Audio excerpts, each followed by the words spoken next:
Comment est-on parvenu à un climat social aussi dégradé en France? Il s'agit d'une colère perlée. Les étudiants, le personnel hospitalier, les enseignants, les avocats, les salariés de la RATP, de la SNCF, les pompiers, la police, les éboueurs, les dockers, sans compter la longue traîne des gilets jaunes.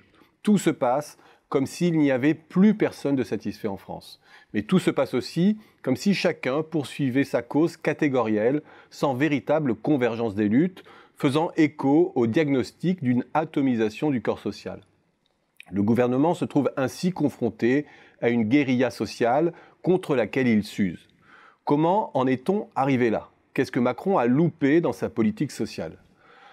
Partons de l'esprit qui guidait sa politique en 2017. Sur le papier, c'était une orthodoxie budgétaire douce, une réduction mesurée de l'emploi public, de la dépense et de la dette publique en pourcentage du PIB, rien qui puisse s'apparenter à une stratégie violente visant à affamer la bête, selon l'expression des néoconservateurs américains. C'était un attachement réaffirmé à l'économie sociale de marché, avec deux gages symboliques forts: la conservation du système de répartition et le maintien de l'âge légal à 62 ans pour les retraites. Les principes semblaient clairs: plus de flexi-sécurité, étendre la protection des chômeurs, faciliter l'accès à la formation ou à l'apprentissage, revaloriser les minima, en contrepartie d'un assouplissement du droit du travail négociable au niveau des branches et de l'entreprise. C'était un objectif aussi d'universalité fortement affirmé, au nom de l'équité, visant à regrouper, simplifier, uniformiser les régimes.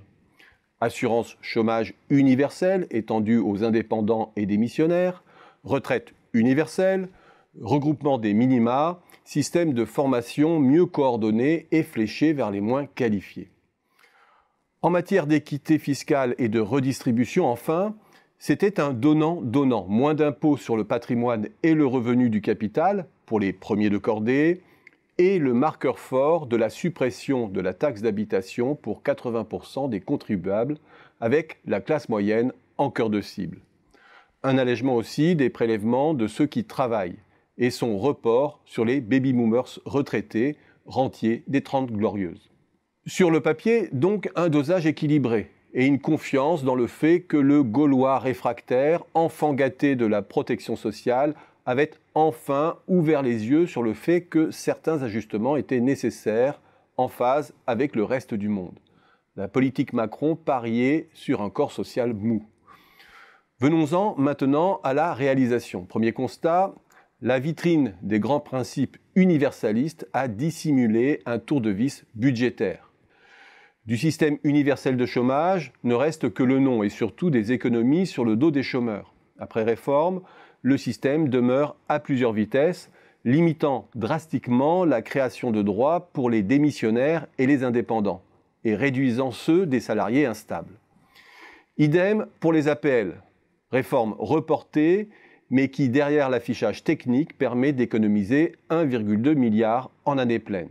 Et idem encore pour la réforme des retraites, dont les intentions financières cachées ont mis le feu aux poudres. Second constat, la terrible opacité qu'a engendrée la volonté de simplification, avec des règles minées de dérogation et avec des résultats très difficiles à mesurer au plan individuel. L'ancien système des retraites était balkanisé, mais il limitait l'incertitude sur l'ampleur du décrochage entre le dernier salaire touché et la première pension versée. C'est ce qui compte le plus. Une retraite à points, indexée sur toute la vie, crée de nouveaux risques de décrochage violent qui varient au cas par cas. Idem pour les minima, certes revalorisés, mais avec l'idée que certains oisifs doivent en être exclus.